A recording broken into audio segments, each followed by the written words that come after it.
afternoon, everyone. Welcome back to Real Reds Talk, an authentic football fan channel dedicated to Manchester United. This is your Sunday social with me and Shreyas again.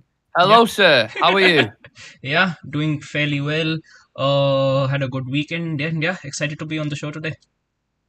Likewise. I always like the Sunday socials because it's slightly a little bit different, but it's always interactive. So make sure you get your questions in. Make sure you like the video and subscribe to the channel because we're going to be talking about some negative news surrounding Avram Glazer and Joel Glazer. And we've got some more quotes from Mr. Southgate himself. And we're going to discuss some fringe players as well and what's in store for them. Players like Anthony Elanga, Alex Telles, Eric Bailly. But Elanga will be the main focus towards the end just because he's given an interview to a Swedish outlet and there's a couple of quotes from that. So I think it'd be interesting to discuss his future as well. So like I said, make sure you smash the like of the video, subscribe to the channel and share to friends. If you want to become a Real Red Ultra, for the price of a pulled pint, you'll get exclusive content, a badge next to your name and a chance to feature on the show. And you can do that by clicking the join button next to the notification bell. If you are an iOS user, I think you have to do it through internet or you can do it through other kind of, you know what I'm saying. Be sure to get your comments in as well as we go through the topics on the table. So we'll start with these quotes. Straight as not the best news to wake up to when you I know it is male sport, so maybe take it with a pinch of salt, but I'm going to read the quote out for you and then get your thoughts on it.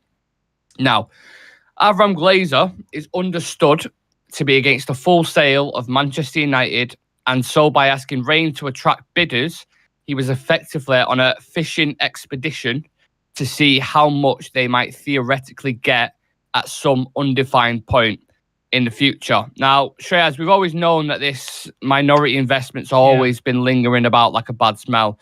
But could you imagine the outrage, the absolute outrage, if they'd done all this just to get a minority investment? I still remember the last, when the Super League came around, how the fans reacted to it and what actually happened, during the protest as well. And now I think the outrage after something like this, after, the scale at which this full sale was being advertised, the way, prospective owners were coming in with their bids and, with all the heat that is going around in the media as well, I think the outrage would be, 10 times more. And not just, within Manchester or within the UK, it would be felt worldwide. Because I think the fans are, they are pretty much tired of the Glazers now. And I don't think they'll actually be able to handle it. If they come out with a statement saying that we are looking in for a minority investment to keep us afloat, I don't think, any fan would actually accept it. And I think that it would just make the situation much more worse for them, because they genuinely don't know how to run this club. And I think the environment which will be created at the club if they do end up getting a minority investment would be just really, really toxic, not just for the players, not just for a manager, not just for them, but as the people who are watching on the televisions as well, because there is just no connect between the club and the fans then if they do decide to actually stay. You wouldn't put it past them at all, though, either, would you? To be doing all this, to be gathering all this hype and get all this media involved just to gather interest in someone, giving him millions to keep him afloat, because it's always been well known, and it's not like it's breaking news to say like, oh, they want minority. We know they want minority investment.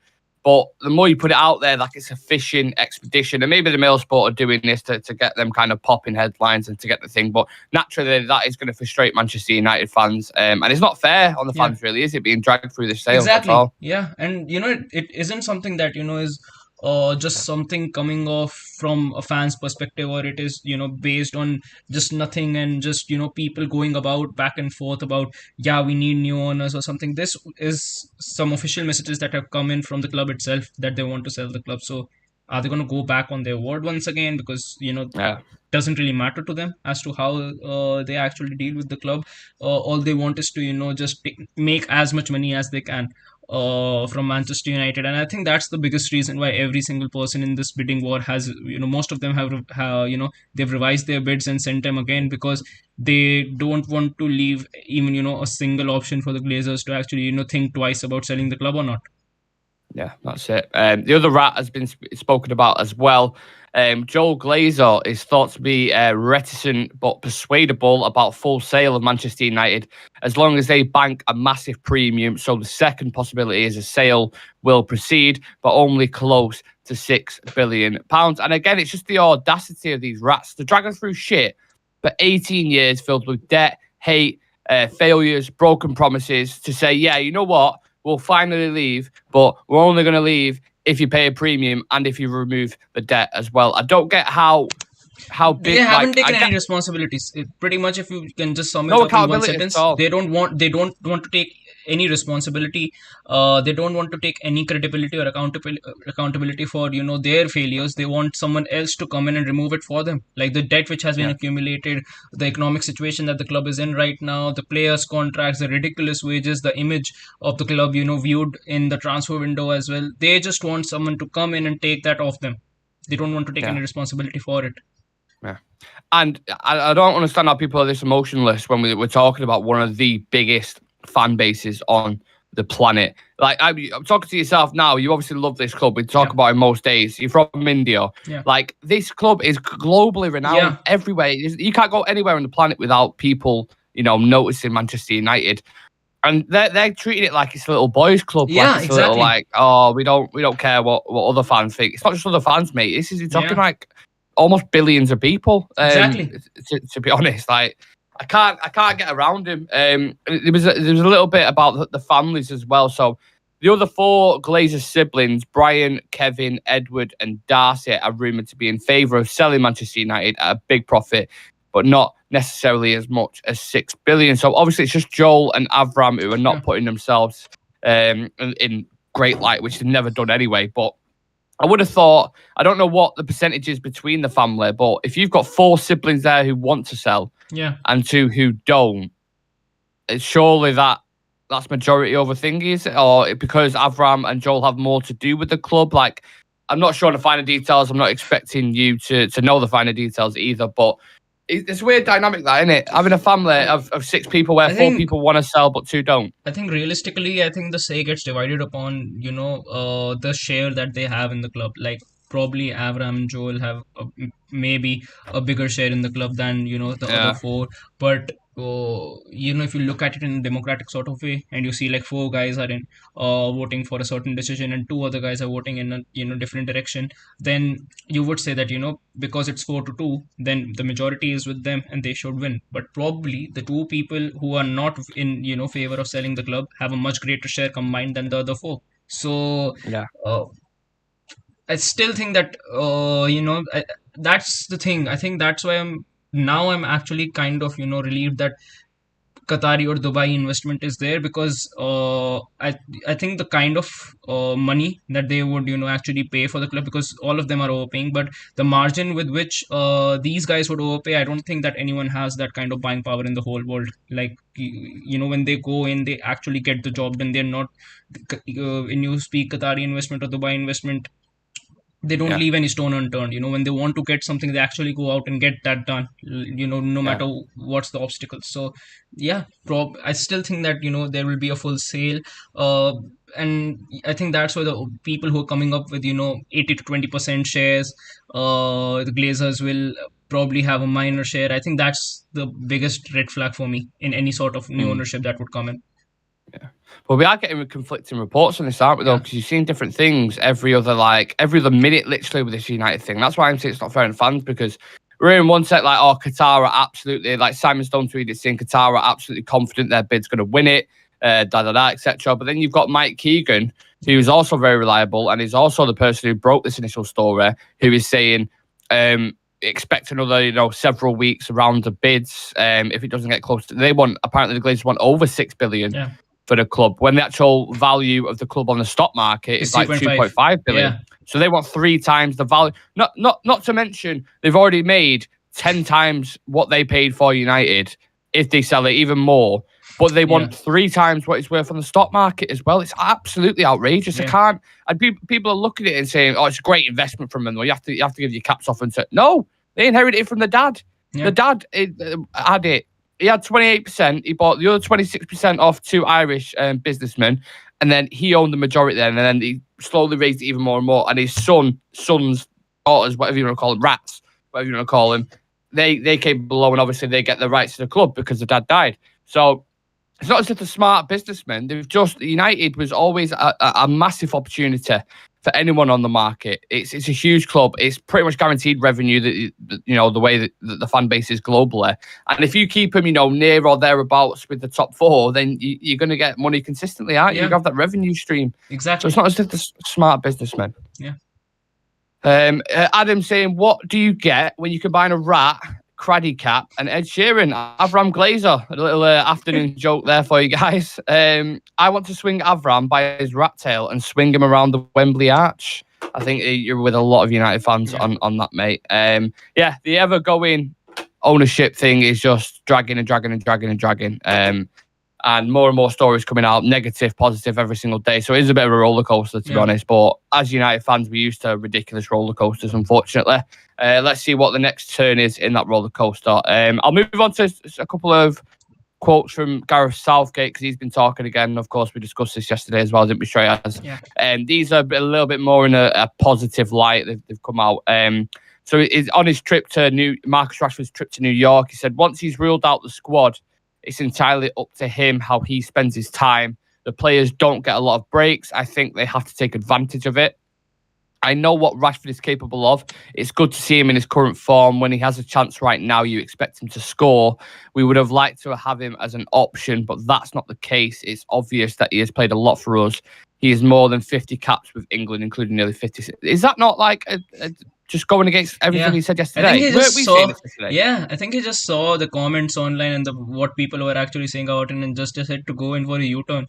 That I didn't mean that. Yes, he's got 50 caps. Yes, he is one of the more senior players. I know what he can do on his day. He's in hot form right now. He deserves a break because he's been playing non-stop. So yeah, I think pretty much he just saw what was going on online and just thought that I need to go back on this and reverse my statement. Adam saying Southgate is backpedaling. Sam saying if he U-turns, he won't be safe in Manchester. If somebody sees him dicing with his own safety. I'm not sure if he's on about Southgate or the Glazers there, but I know Sam's not a fan of either one of them. I'm assuming he's on about the Glazers. But yeah, Southgate's a strange one. Again, I don't want to speak about too much about him in particular because we spoke about him a lot yesterday. But what are you expecting from Marcus Rashford on his return from New York? Let's say, when we play Newcastle in that first game, are you expecting him to be revitalised? Are you expecting him to be fresh? Yeah, ready for the campaign. I think he'll be fresh, and we'll be seeing a much better version of Rashford who won't be tired at all. He is going to be absolutely fresh. Once again, he's in hot form right now. I expect him to continue that, probably get a couple of goals in that game. And, I think by the time the season, actually ends, he'll be that, spearhead for us in the attack. Like a genuine spearhead for us in the attack. And probably Ten Hag would be thinking that, now I just have to build the squad around Marcus Rashford, because right now the kind of form that he is in, he can genuinely turn games by himself. Like if you build the team around him, if you get the players, who can get the best out of Rashford, you're sorted when it comes to scoring goals. So I think definitely he deserved that break. I think before this international break, you could see 3 to 4 games that it was evident that Rashford is getting tired. His performances were dropping, even though he was scoring goals in every single game for us. You could see that tiredness. You could see him actually dropping. So it is good that he got that break. Extremely happy that he didn't go on international break, and probably I think we avoided Rashford getting a serious injury, because the kind of exertion that these players go through, and considering these players actually play the full 90 every single game, back to back 3 days, I think it was a blessing in disguise for Rashford not to go on international break. Yeah, I absolutely fully agree with you on that. Nice for him to have a break, and it would have been nice for others to have a break as well, because I feel like they needed it. We already touched on Bruno Fernandes, but whilst we're on the topic of international kind of football, our midfield's been doing a madness, Shreyas, over the past couple of days. You've got Casemiro with a goal. You got McTominay who scored 2 goals in 6 minutes, I think it was, and you got Sabitzer scoring 2 goals and getting assists as well. And plus, we've had news on Christian Eriksen that he's back training on the grass at the minute. So how are you expecting the midfield kind of revitalising as well heading into this last part of the season? Going to be important in it to have all options in that dynamic. I genuinely can't wait to have Eriksen back in this team. Like, I genuinely can't wait to have him back. I think Casemiro, Eriksen, and Bruno for me are, arguably one of the best midfields in this league. Like, when we had Casemiro, Eriksen, and Bruno in that midfield, you could see us dominating games. The thing is, I think, like we mentioned, that when McTominay doesn't play and Casemiro doesn't play, that's when Manchester United are able to maintain that 65% to 70% possession mark, and we were able to see that quite evidently as well. But I think similarly, when you don't have Eriksen, you don't have that sort of possession, because when Fred plays, Fred isn't able to hold the ball. Fred doesn't have that vision, and Fred isn't able to take care of the ball the way Eriksen does. Like, when Casemiro and Eriksen have played together, that's when we've actually had like a dominant 65 to 70% possession. Like, since Eriksen has gone, I haven't seen one game where you could say that we've got 70% possession. It takes Casemiro and Eriksen both to actually play in that team for us to play the way we play, and that's why Ten Hag actually rates Eriksen a lot, because he knows that just like Marcus Rashford, he can score from anywhere, completely out of nowhere. Eriksen can actually generate that pass, that absolutely magnificent pass through the midfield. The way he's able to link the midfield and attack as well. I think before he left, he was doing an exceptional job, even though I think a lot of people weren't able to see it. I think Eriksen was just irreplaceable in the squad, and that's why we saw, even though Fred was performing well, Eriksen always used to get picked ahead of him, and that's because the way he fits into this system. I don't think any other player in our squad fits in that midfield the way Eriksen does. So I'm absolutely overjoyed to have Eriksen back. Hopefully he comes back really, really soon. And then, we'll probably be able to see Eriksen and Sabitzer, actually being used as rotation. That in certain games, Eriksen feels knackered, Eriksen comes off, Sabitzer come in, and probably the intensity even multiplies, because from what I've seen, Sabitzer actually knows how to press really, really well in the midfield. Like, the way he's able to intercept the ball as well. So I think he can complement Casemiro really great. So Eriksen and Sabitzer for me would come in. McTominay, I still feel he'll be sold in the summer. How much for McTominay do you think? At least 35 to 40 million. I think the way this market is inflated, especially for British players, I think you can genuinely get 35 to 40 million for Scott McTominay. Like, players like Morgan Gibbs-White went for 50 million, Ben White went for 50 million. Anthony Gordon, I think, went for 60 million as well, Newcastle. So why not get someone like Scott McTominay? I mean, he hasn't really had any injuries. He's been consistently playing for us. He's not been playing well, but he has been playing. His fitness levels are good, and he's a passionate player. I would say that unlike the players that we have had the past few seasons, like taking the performances and quality out of the picture, McTominay, I think, is a very passionate player. I think he gives it all when he's playing on the pitch. It's just that he's just not good enough to feature for us on a regular basis, and when the Casemiro isn't there, the quality drop off is just massive, and it hurts us because that's not the kind of football we are used to playing now. So I do expect like at least 35 million we can actually get for Scott McTominay, I think. It's a weird market, isn't it? Because a couple of lads mentioned in there, 30 to 40 with inflation. We have to screw someone eventually. If Anthony Gordon's going to be insane price, then we should get that for Scott. It is strange that you mentioned someone like Morgan Gibbs-White there, who went for 45 million. I think it was 35 plus add-ons or whatever. Anthony Gordon, 60 million. Ben White, 50 million. But the issue is with United, we're shit at selling players, aren't we? Yeah. Really, really shit at selling players. And I have a feeling Newcastle, if it's Newcastle who goes in for Scott McTominay, they're going to be in the negotiation room, right? And they're going to be like, right, okay, how much are you buying Sabitzer for? And they're like, oh, don't worry about that. Don't worry about that. Shh, don't worry. Yeah. They're like, 20 million are you getting him for? And you look at the level from Sabitzer to McTominay, with all due respect, like, Sabitzer's clearly a better player. Just throw a curveball. Do you know what I mean? So the market's mental, isn't it? We're not signing Sabitzer, we're getting Frankie de Jong. How much for McTominay? What were the terms? Yeah. Well, if you can get 40 million for McTominay and get de Jong for 70, that's an ideal fucking world, because you're basically getting for 30 then. You're getting a far better player than Scott McTominay, again, with all due respect. Sam's saying, tell them 50 mil since they quote that for Longstaff. Yeah. What a quote. If Longstaff so 50, then probably get 70 or 60 for McTominay. Yeah, if Matty Longstaff, was it Matty Long? No, Sean Longstaff, wasn't it? The other one, yeah, Matty Longstaff's the BTEC one who scored against us. If Sean Longstaff is worth £50 million, you damn straight McTominay's worth 60 million. Yeah. So it's all about how you sell it, what they want. You know, McTominay's still at a good age, I would say. He's still, he's 25, 24, 25, yeah, something along the lines of that. He's obviously a great trainer. Every coach that we've had has put, massive praise on him, including, Jose Mourinho and many others as well. Yeah, so he's obviously a coach's delight. He's not injured a lot, he suits the physicality of the Premier League, but he just lacks certain quality in areas. So I think Newcastle could go in for him. Also as well, Eddie Howe always signs a lot of British players, typically. Yeah. So that is a proper Eddie Howe signing. And if we can get 30 to 40 million for him, do not daddle about United. Fucking sell him and get the money for it. Same with Maguire as well. If you imagine getting like 70 to 80 million for both players, recouping, like what that could do for our summer transfer window. At the moment, even 15 million for Maguire is a profit for me. That's it. It. Yeah, like it just, if you could get that amount of money, I'd be absolutely buzzing with it, because that money pays for De Jong, doesn't it? Exactly. So happy days. Yeah. Right. From slightly fringe players to more kind of fringe players, if that makes sense. Anthony Elanga is another discussing point I wanted to discuss with yourself, because he has been given a Swedish outlet an interview, and I think he's taking part in qualifiers for the next year's European Championships. He's underlined the importance of minutes on the pitch, admitting it's frustrating not to be playing. Romano tweeted this out last night, said it's frustrating. Elanga's wants to play more, but he said it's important for me to play. I'm focused on United now. Then I'll talk to the club. I like the club, but it's important for me to play. I spoke to Ten Hag. I know what he wants me to do, and I can only continue to train hard.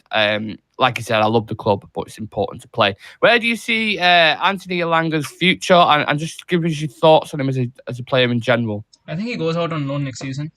I think next season, considering Elanga plays off the right-hand side, we've got Anthony. I think Anthony will develop much more this season, and I think he'll definitely be a starter for us next season.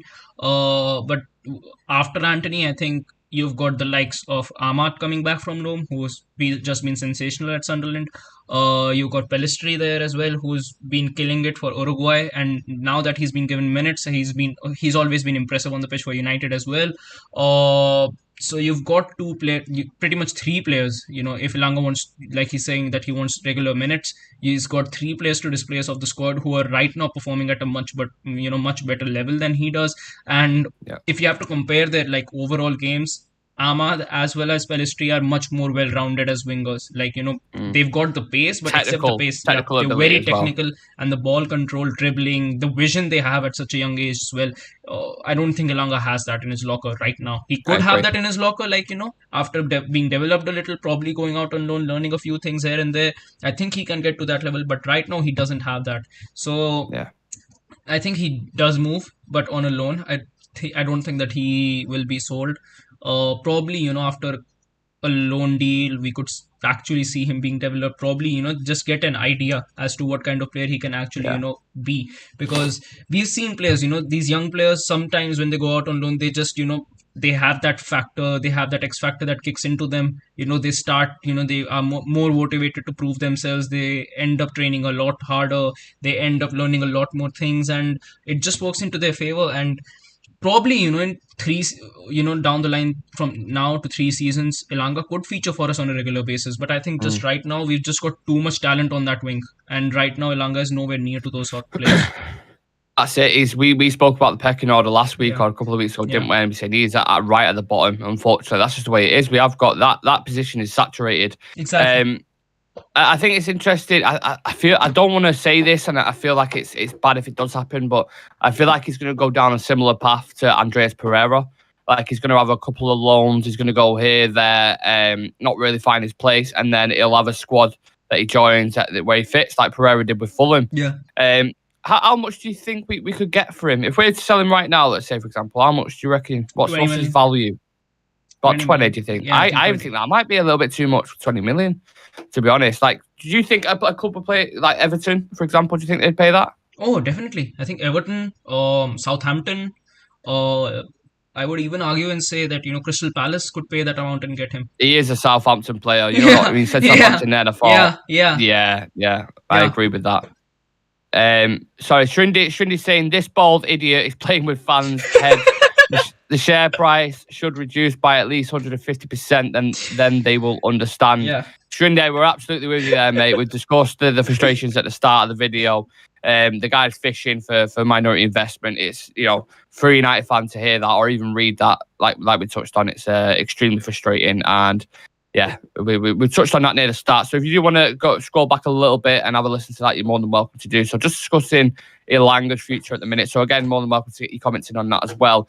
Yeah, 15 to 20 million, I think, is probably fair for Anthony Ilanga. But if he goes out on loan again, then does it just become that loan cycle where you just like... I don't think it becomes a loan cycle, because now we've got Ten Hag. We've genuinely not gotten a confused manager who just, wants to make every player feel okay and good about themselves and, just keep giving them chance after chance after chance. With Ten Hag, thing is, you either prove yourself or you're out. And that's why I think Maguire as well as, Scott McTominay will be gone in the next transfer window. I think we'll definitely be seeing investment, new players coming into the team. And that's why I won't even rule out Fred actually, being put up for sale, because I haven't seen any rumor or anything about Fred getting a new deal up until now. No. Like I've heard about De Gea, I've seen about Dalot, I've seen about Rashford, nothing on Fred yet. And Fred's contract is running up, and this is the only year when you can actually make a profit for Fred, because he's been decent in games, and the age that Fred is at right now, this is the only time you can actually make a profit off him. You give him a renewal down the line, like 2 to 3 years later, you probably won't get the amount you would get for him now.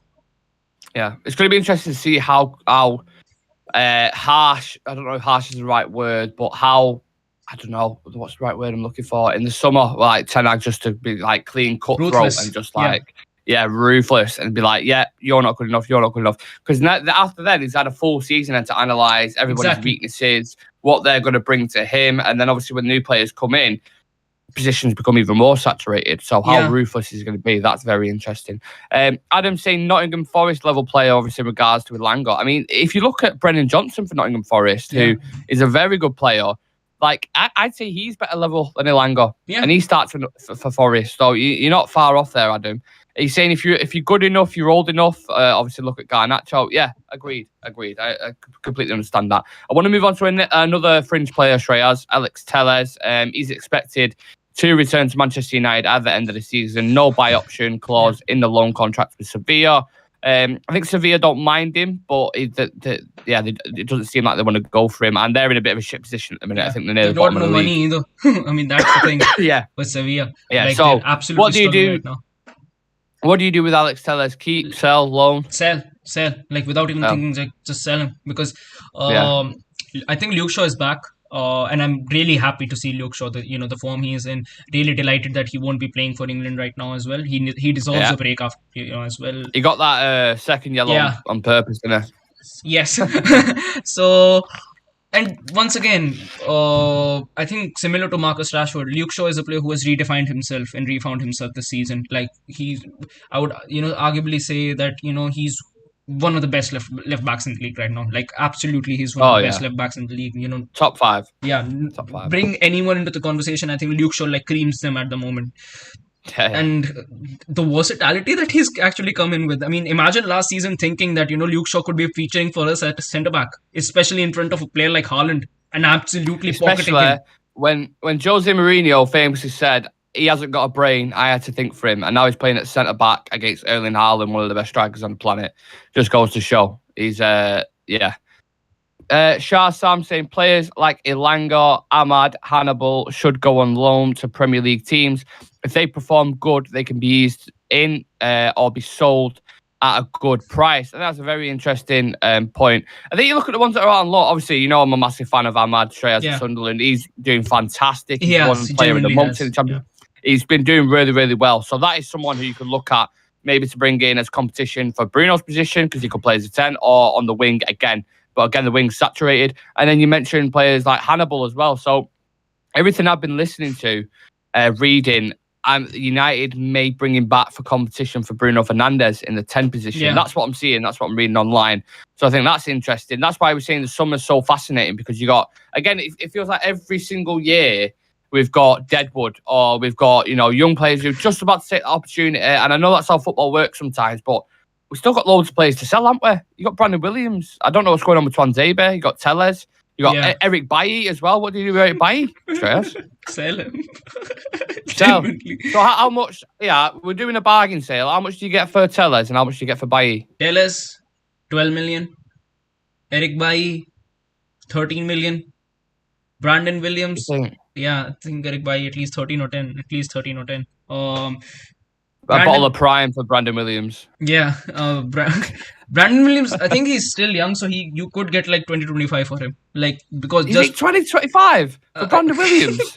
If we are, I don't think so. If we are talking bargain prices, so if you're talking, that's a bargain. Yeah, I think if realistically, I think 10 or 8. Because when is the last time he played for us? I couldn't not tell you. That's a great. If anyone knows that in the chat, your knowledge is superior. When was the last time Brandon Williams played for us? Can anyone remember? It's going to be in a cup competition.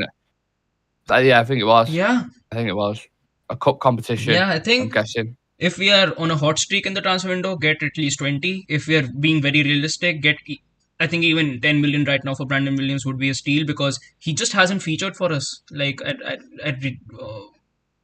it's been rumored a lot that he's coming in, he's fit, but he's got an injury after injury. I think the last time I actually saw him was, I think he went on loan to Norwich City. Norwich. Yeah. That's the last. But exactly pull up trees there. Like, he weren't amazing there. Yeah, and that's why I really don't know as to how to progress with Brandon Williams, because I just haven't seen enough from him. Like, when he came in, he looked really good. Like the first 3 to 4 games when Brandon Williams actually came attitude was really good. Yeah, body language. He looked really good, but then he just fell off, like completely fell off. And after falling off, he just never recovered. I just don't think he ever recovered from it. And now he's injured. Yeah. So, and once again, like off the left hand side, we've got Luke Shaw, we've got Tyrell Malacia, who's been absolutely doing a great job. And on the right hand side as well, if you want to consider it, we've got Diogo Dalot, and then you've got Aaron Wan-Bissaka. So I think fullbacks wise, we're pretty much sorted. For at least you could argue we are sorted for the next 5 to 6 seasons in those positions. Age profile as well is fantastic. Yeah. Like they're all at very good ages, and you can all compete. We've got the perfect blend of experience as well as youth. So. Yeah, in those fullback positions, and you could say the same about the centre back position as well. Like Lisandro is young. About to say that. Yeah, Lisandro is young. Varane is absolutely Lindelof's really not too old. Lindelof is, I think, he's the perfect person to have as a deputy. Like for someone who's third choice, I think Lindelof is the perfect person to have in that role. Maguire, I think he's definitely experienced, but not in the right in the right directions. So sell him, and probably go in for Timber or probably a Pau Torres next season. Yeah. Could be very interesting. We've got 11 people in the chat. Make sure you smash a like on the video, subscribe to the channel. I'm going to get into your comments now.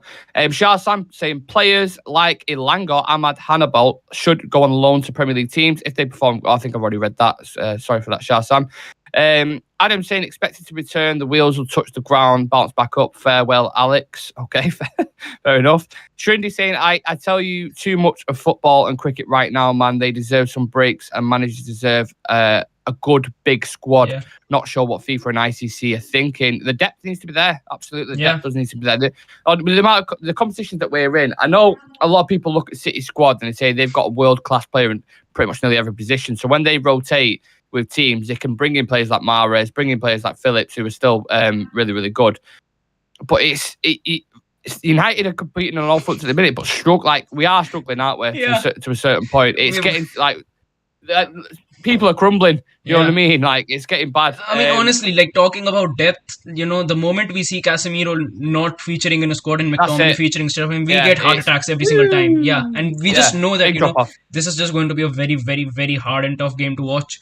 That's the first thing that comes into my head, and that's the first thing that came into my head when I saw Casemiro getting that red card against Southampton was, okay, now that we've got McTominay, Eriksen is out, Sabitzer, don't know what's going on with him, he's out as well. Do we switch back to McFred? that was the first thought that came into my head. So yeah, was that good news put into your head then when you heard that, or was that just you put it? And that's the thing. We just don't have the depth to actually function, especially with the kind of season we've got. Like, I think if you have to compare it to other teams as well, United is the team which has played the most games ever since the World Cup. They've played the most games, like non-stop. Every single almost other team, in that top 6 category they've got days off. We haven't, and we've done it with no squad depth. Rashford has played. Weghorst has played, unstoppably, every single game. Weghorst has even played for us. Rashford has played. Bruno has played. Anthony has gotten a rest because I think he's been ill on a couple of occasions. So Anthony did get a rest, but except that, most of this team, Lisandro, Varane, Luke Shaw, I'm really happy that Wan-Bissaka actually came in at the right time, because I think Delo was being overplayed a lot as well before the World Cup. So I think that's a good situation to have there. And once again, then Casemiro just actually not being there, Fred being the only 8 pretty much that we've got in there, because Eriksen was out and then Sabitzer was out for unknown reasons. Yeah, the turkey needs trimming, to say for the squad anyway. It needs trimming and it needs adding a little bit of sauce on it. Scoreboard 4, welcome to the channel. I believe you're new. I don't think I've seen you comment before, unless you've just never commented. So if you are new, please do subscribe or consider subscribing and smash a like on the video. He or she is saying, Williams, wasn't he in pre-season tour? See, that's what I mean. I can't even remember. I can't remember even seeing him. I see him like on pictures sometimes, and I see him with players. I never see him near the pitch. So I think he's just on the payroll at the minute, much like the lovely Phil Jones is. Yeah, I don't know. It's weird one. It's a weird one with these kind of fringe players. Hopefully we can get a little bit of money for him, because that's going to be extremely important with financial fair play in the summer. If we want to go get our actual targets, you need to sell really, really well. So if we can, I always feel every summer or pre-summer we're sat here saying, oh, get 10 mil, 20 mil, 30. Football doesn't really work like that. It's not FIFA. We always get, when we sold Pereira for 10 million finally, after having like 3 or 4 loans, we was like, oh my God, what a deal that is. Finally. And then look at how he's doing for Fulham. It's turned out really well.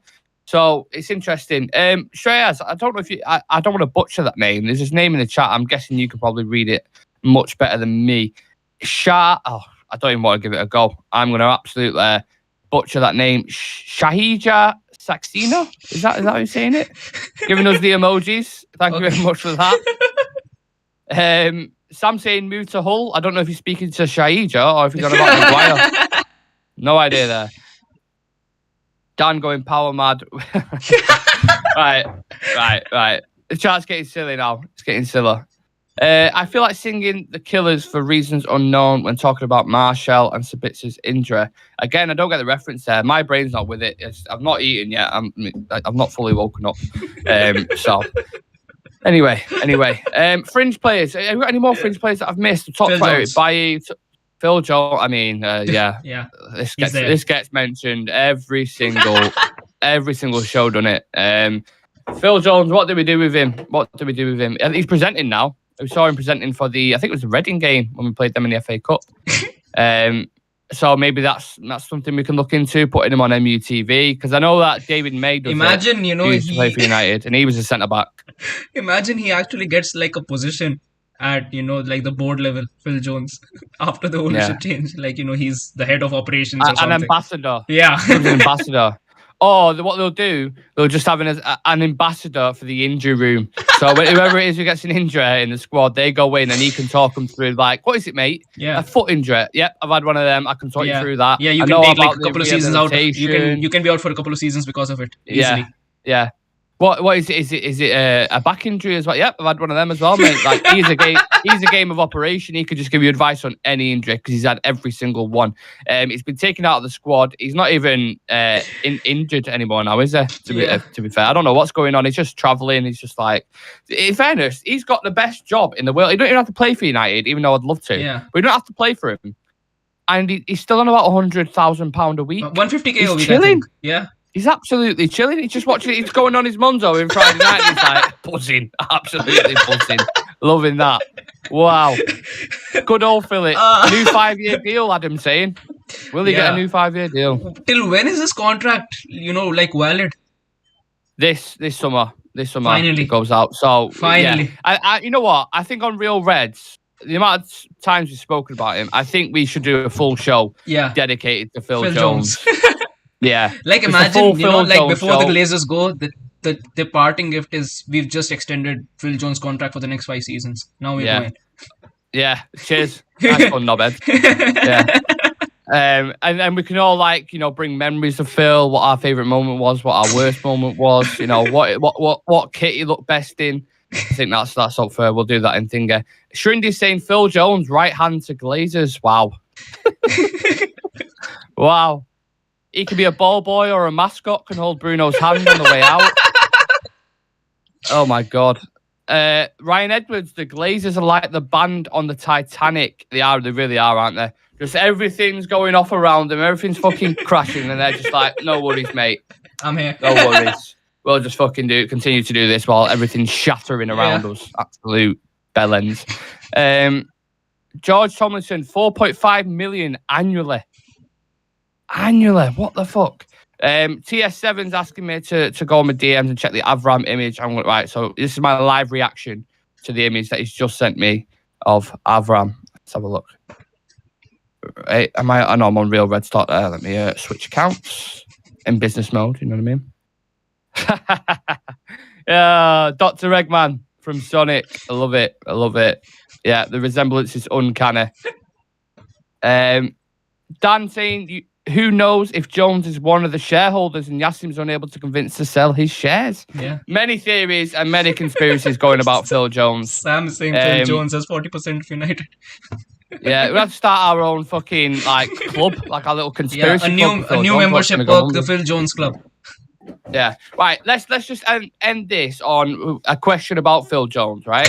So, what club would buy Phil Jones in the summer right now? Judging off everything that's happened for the past 2, 3, 4, 5 years, what club buys him, or what club could he do a job for? Let me know in the comments section, and don't forget to like the video as well and subscribe to the channel if you haven't already. Okay. If you want to become a Real Reds Ultra, you do that by clicking the join button next to the notification bell. You get exclusive content. We dropped our first video at the start of the week for the few members, and it was about 10 things we want from the owners when they come in. A 10-step plan, essentially. It was a very good video, but that was exclusive content for members only. You get a badge next to your name, and you get a chance to feature on the show. So if you want to become a Real Red Ultra for the price of a pint, you're more than welcome to do that. Let's have a look. Stinks of Oldham, TS7 saying. Shreyas, you want to weigh in where Phil Jones could go? I think a club that could buy him, Al Nassr could buy him. Reunion with Cristiano. And a club that he could do a job for, come to the Indian Super League. Indian Super League. Yeah, come to the Indian League. Fit in. Yeah. We could get exclusive interviews then. Yeah. If he goes over to India. I would genuinely go and meet him. Like, if he comes to the Indian Super League, I would genuinely go and meet him, and I would just say that, so Phil, how's life getting on in the ISL? How are you finding? Are you settling in? Are you standing out like a sore thumb? Imagine he just says that I'm not used to the physicality of this league. So yeah, like the competition in here is too much. I'm used to training with the fucking under 8 with the Rezzies, mate. Like, this league's too much for me.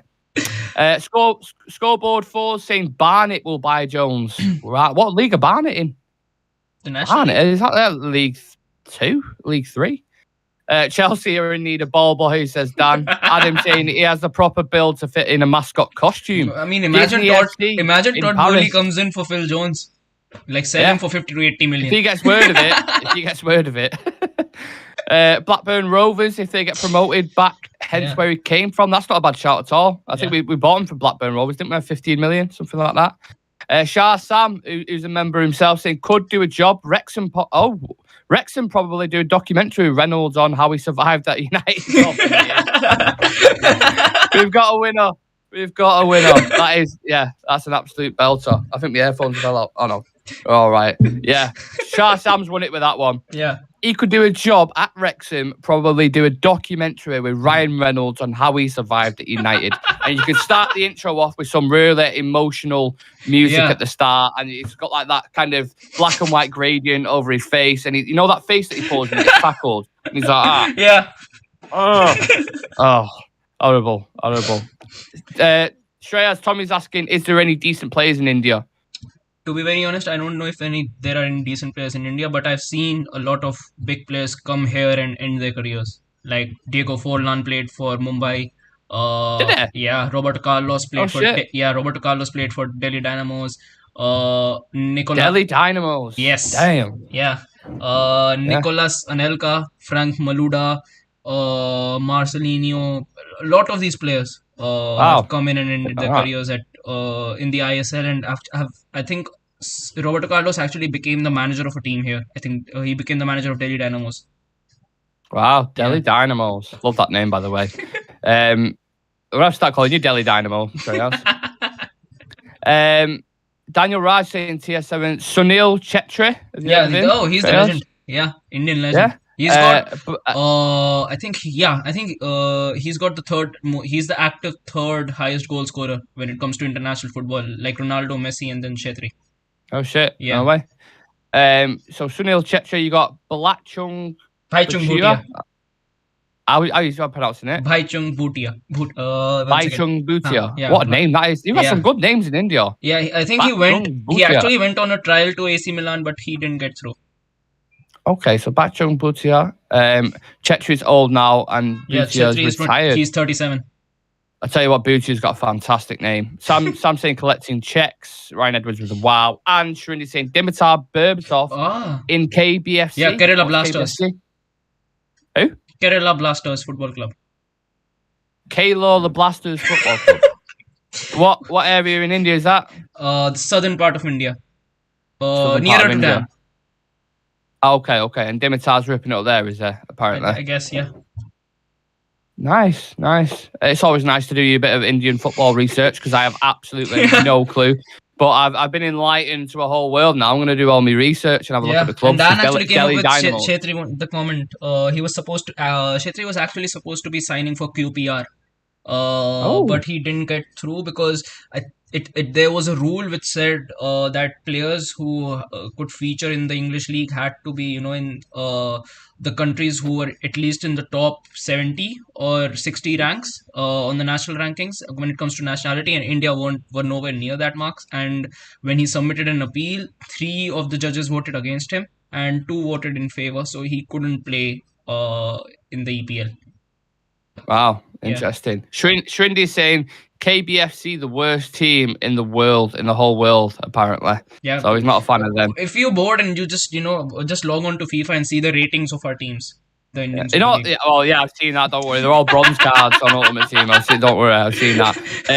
But in all seriousness, though, I do like the thought because obviously India, you got 1.3 billion capacity, something a capacity, not 1.3 billion people roughly in the country, right? So there should be a lot of talent to pluck from there. There definitely is. Well, with other countries. The thing is, there is no doubt, that India will definitely have some ballers. I think they definitely do have some ballers. It's just that football is not getting the investment that it should in our country. Like the major investment goes to other sports and especially cricket, and that's why you can see us like at the topmost level at cricket, like the absolute top, like the apex India there. If we do get the investment, like if we genuinely do get the investment, if football is actually looked into, I think in the next 5 to 6 years you could see us actually competing in the Asian leagues, like at a very topmost level. I saw something that cricket in India is bigger than American football. Yeah. In there, so in terms of like the ratings and like huge, absolutely huge. So I just think there's talent there. When I see like Iqbal when he's doing like GQ interviews for I think he's Iranian and he's doing these massive. I just feel like it's always nice to see, and I don't think United have ever had. Correct me if I'm wrong. Have United ever had an Indian player? No, I don't think. The English league has never had an Indian player. The European circuit has never had an Indian player. No, really? No. Yeah, so I think that'd be a nice little breakthrough, and obviously for the channel as well, we've got you and Dan on, who we absolutely love, and I just think it'd be nice. Shrindi saying we currently do not have proper facilities regarding football. Exactly. Yeah. Adam, cricket. Yeah, cricket is getting all the investment. Pogba's brother plays in India. Apparently. Yeah, he does. Pogba's brother plays in India. Yeah. Staying away from him. He's still casting spells over there. Staying away from him. Yeah. So I think it'd be nice that to happen. In all seriousness, yeah, loving the chat, loving the chat. I think we can wrap it up there. That's a nice way to end the show, I think, Shreyas. Yeah. I thought Musiala's from India, like Chaiwala was. Fair enough. You can claim it if you want. You can claim it if you want. Top player. Top player. Right, yeah. We'll end it on that, guys. Make sure to subscribe to the channel, smash a like on the video, and check us out on socials, the shorts, the reels, the posts, the up-to-date transfer news on Twitter. Just check us out, Real Reds Talk, everywhere. You should be able to find us. And yeah, we'll be. If anything breaks today regarding the ownership, we'll go live for it, of course. And then you'll have your schedule out Monday morning. We've got some interesting guests coming on. Jonathan Schrager is returning for part 2. A well-renowned journalist around Manchester United. We're going to get him on and ask him some transfer news. Jay Motti from Stretford Paddock should be returning on the show as well. It's another big one. And we're working on some, I don't want to say even bigger because that's not fair, but we're working on something quite big. So, yeah, keep an eye out for that, definitely, next week. Yeah. And your content schedule will be out in the morning. Shreyas, thank you very much for coming on. Yeah. It was nice to be on, and especially the chat, the way it was moving as well. Thank you so much for interacting with the channel. And yeah, we're getting closer and closer to our 1,400 mark. So thank you to everyone who's been subscribing to us. Yeah, and let's have a look. Just end it with a poll. So we put at the start of the show: will the Glazers U-turn on the sale? 28% have said yes. 72% have said no. So there's still faith in the full sale, which is nice to see. Yeah. We'll be live shortly, I imagine. Yeah. So keep an eye out on the channel, turn the notification bell on, and me and Shreyas will see you shortly. Yeah. Take care.